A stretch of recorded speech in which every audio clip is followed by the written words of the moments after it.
Marilyn Munro মৃত্যু নাটি ষড়যন্ত্র। যদি আমি বলি হলিউডের সবচেয়ে উজ্জ্বল নক্ষত্র ম্যারিলিন মনরো হয়তো নিজের মৃত্যু বেছে নেননি, বরং তাকে চুপ করিয়ে দেওয়া হয়েছিল। শুনতে কি অবিশ্বাস্য লাগছে? তবে আজ আমি বলবো সেই অজানা কাহিনী। ম্যারিলিন মনরো, এক নাম যাকে ১৯৫০-এর দশকে শুধু একজন অভিনেত্রী নয়, বরং একটি আইকন হিসাবে সবাই চিনত। তার সৌন্দর্য, কেরিশমা এবং সাহসী জীবনযাপন তাকে অন্যদের চেয়ে আলাদা করেছিল। কিন্তু এই জৌলুসের আড়ালে লুকিয়েছিল গভীর এক অন্ধকার।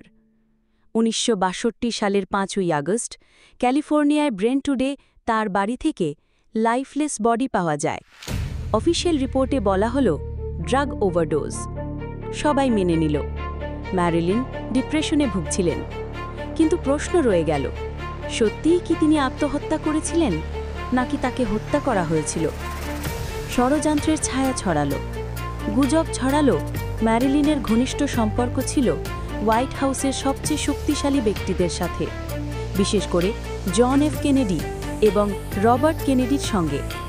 অনেকেই বিশ্বাস করে তিনি এমন কিছু তথ্য জানতেন যা সরকারের কাছে বিপজ্জনক হতে পারত।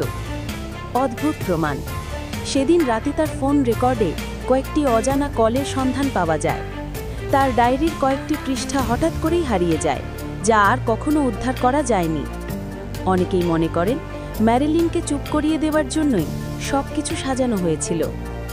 তার জীবনযাত্রা, গ্ল্যামারের আড়ালে ম্যারিলিন ছিলেন একাকী।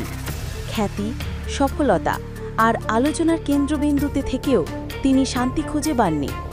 অনেকেই বলেন তার মৃত্যুই ছিল এক দুঃখজনক সমাপ্তি, আবার অনেকে বলেন সত্যিটা এখনও চাপা পড়ে আছে।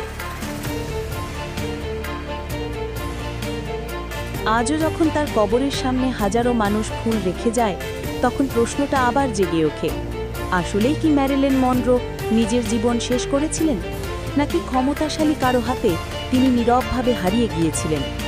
সত্যিটা হয়তো আমরা কখনো জানতে পারব না। আপনি কি মনে করেন ম্যারিলিন মনরো কি সত্যিই আত্মহত্যা করেছিলেন, নাকি এর পেছনে আছে কোনো গোপন ষড়যন্ত্র?